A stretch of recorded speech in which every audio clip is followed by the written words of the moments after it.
नमस्कार दोस्तों। 22 अप्रैल को पहलगाम हमले में पाकिस्तान की तरफ से गोलियां चली। आतंकवादियों के द्वारा 28 टूरिस्टों की निर्मम हत्या कर दी गई। उसके बाद हमारा भारत देश का तमाम आम नागरिक पूरे के पूरे जितनी भी जनता थी वो इंतजार कर रही थी हमारी केंद्र सरकार आखिरकार इसका रिप्लाई कब करेगी आतंकवादियों को, हमारे पड़ोसी देश पाकिस्तान को। लेकिन यहाँ पर दोस्तों केंद्र सरकार के द्वारा आम जनता से ही सवाल पूछ लिया गया, जिसको जवाब देना था वही हमसे अब सवाल कर रहा है कि आखिरकार कौन जात हो।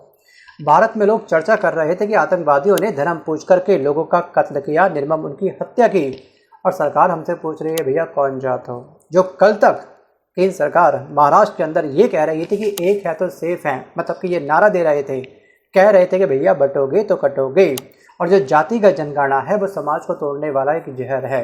और आज वही सरकार ये कह रही है कि जातिगत जनगणना राष्ट्र निर्माण का एक बहुत बड़ा औजार है। वैसे कौन जात हो, मानता हूं कि हिंदुस्तान की पॉलिटिक्स में ये कौन जात हो या फिर जातिगत जनगणना एक अहम रोल अदा करती है, हर प्रदेश में एक अहम रोल अदा करती है। मैं मानता हूं, कोई माने ना माने, हर नेता को सच कहूं तो पता होता है कि उसके इलाके में कितनी जाति के कितने लोग हैं, मतलब कितनी जात के कौन लोग हैं। इसी आधार पर तो टिकट बढ़ता है और इसी आधार पर नेता अपना एजेंडा तय करते हैं और इसी आधार पर पूरा इलेक्शन चलता है। और इसलिए शायद भारत की गलियों में सड़क से लेकर के संसद तक अब जातियों से जातियाँ पूछी जा रही हैं कि कौन जात हो। सो गाइस, अब मोदी जी खुद पूछ लेंगे आपसे कि कौन जात हो, तो क्या पलटकर जनता भी हमारी केंद्र सरकार से ये पूछ सकती है कि आखिरकार जाति तो आप गिनवाएंगे, लेकिन विकास कितना किया आपकी सरकार ने वो कब गिनवाओगे। हम जाति गिनवाने में आपकी हेल्प करेंगे, आपको बताएंगे कि कौन जात हम लोग हैं, लेकिन आप अपने कामों को कब गिनवाओगे। तो गाइस, जिनको नहीं मालूम है कि जातिगत जनगणना क्या होती है, तो उनकी नॉलेज के लिए मैं बताना चाहता हूँ कि जातिगत जनगणना का मतलब होता है कि देश में किस जाति के कितने लोग हैं, मतलब कि इसकी गिनती की जाएगी अब केंद्र सरकार के द्वारा। 2011 में जातिगत जनगणना नहीं हो पाई थी, केवल जनगणना हुई थी। उसका स्क्रीनशॉट आपके सामने ये रहा। अब यहाँ पर जातिगत जनगणना के बाद में इससे देश में जातियों के आंकड़े साफ साफ सामने आ जाएंगे और ये पता चल जाएगा कि किस जाति की हिस्सेदारी कितनी है। और देश में जातिगत जनगणना पहले भी हुई है, केंद्र जो है जातिगत जनगणना कराती है और इसके आंकड़े जारी करती है। तो ये अब आज़ाद भारत के इतिहास में पहली बार इसके आंकड़े आम जनता के सामने आएंगे।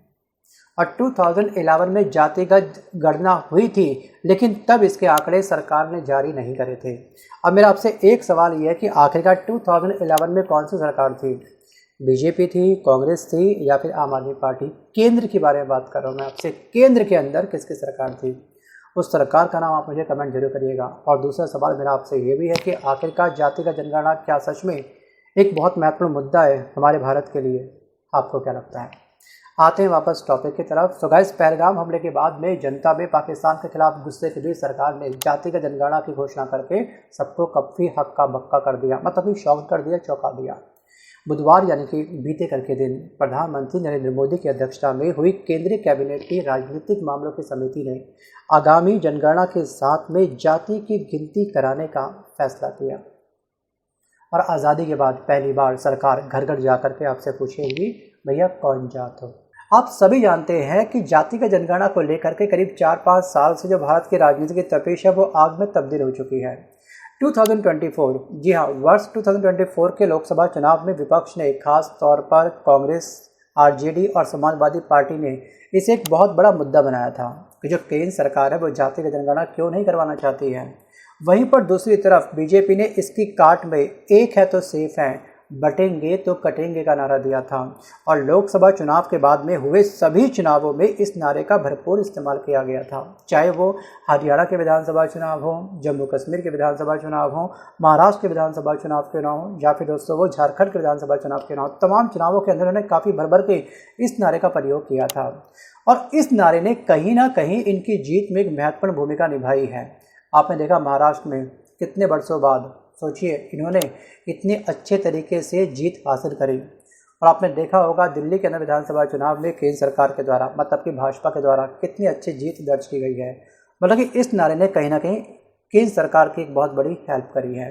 अब आपको क्या लगता है, वीडियो को पॉज करके आप मुझे कमेंट जरूर करिएगा। लेकिन दोस्तों, बीते कल के दिन आखिरकार ऐसा क्या हुआ कि केंद्र सरकार फाइनली विपक्ष की बातों को मान गई, मतलब कि जातिगत जनगणना करवाने को लेकर के ये एग्री हो गई। तो ऐसा इसलिए हुआ है, जो केंद्र सरकार है इसका फैसला इसको इसलिए लेना पड़ा है क्योंकि विपक्ष के साथ ही ये बीजेपी के सहयोगी दलों की एक मांग भी थी। ये भी लंबे समय से जिसके साथ में बीजेपी का गठबंधन है ना, उनकी खुद की पार्टी ने बोला था कि आने वाले बिहार में जो विधानसभा चुनाव है, अगर हम जातिगत जनगणना नहीं करवाते हैं, इसके अगेंस्ट रहेंगे हम इस चुनाव के बाद भी, तुमको एक बहुत बड़ा लॉस हो सकता है बिहार के विधानसभा चुनाव के अंदर। सो गाइस, इसकी मांग बीजेपी के सहयोगी दल जो जेडीयू है ना, ये भी करते रहे थे।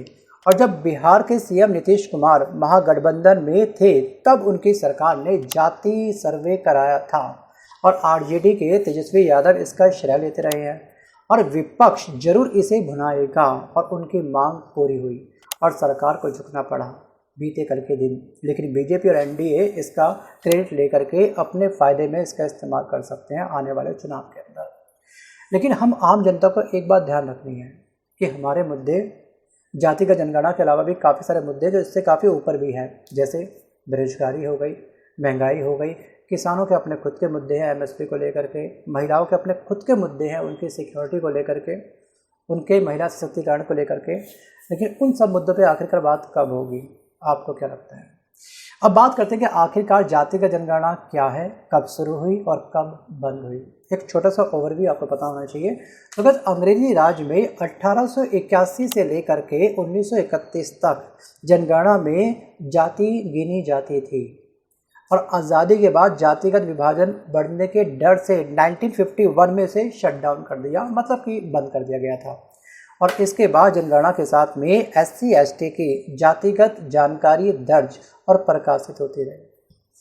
और ये आखिरकार जातिगत जनगणना की मांग आखिरकार क्यों लगातार बढ़ रही है, इसके पीछे की वजह हम पॉजिटिव और नेगेटिव दोनों पॉइंट में सोचेंगे। इसके पक्ष में क्या हो सकता है, विपक्ष में क्या हो सकता है।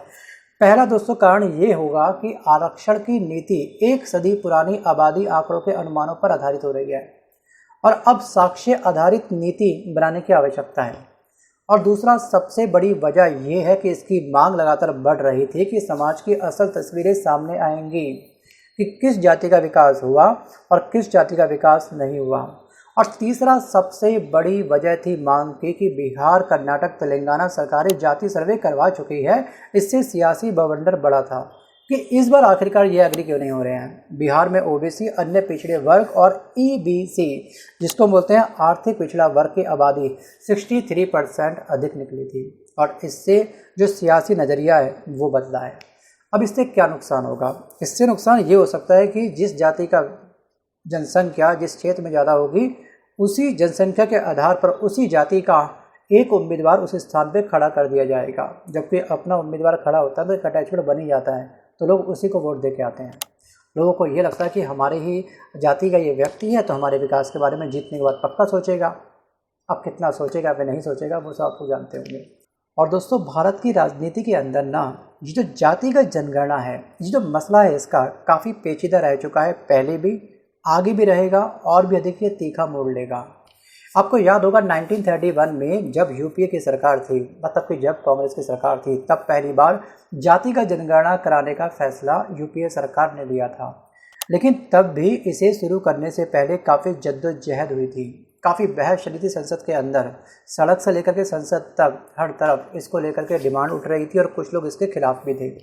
और शुरू में तब पीएम मनमोहन सिंह की सलाह पर इससे पीछे हटने का संकेत दिया गया था कि अगर जातिगत जनगणना हुई तो हमारे देश के अंदर जाति के आधार पर एक बहुत बड़ा बंटवारा हो सकता है। मतलब कि हर जाति के लोग अपने मेजॉरिटी के आधार पर अपने अपने अकॉर्डिंग आरक्षण को लेकर के मांग उठाते रहेंगे, जो केंद्र सरकार के लिए एक बहुत बड़ी टेंशन कार्ड को जन्म दे सकता है।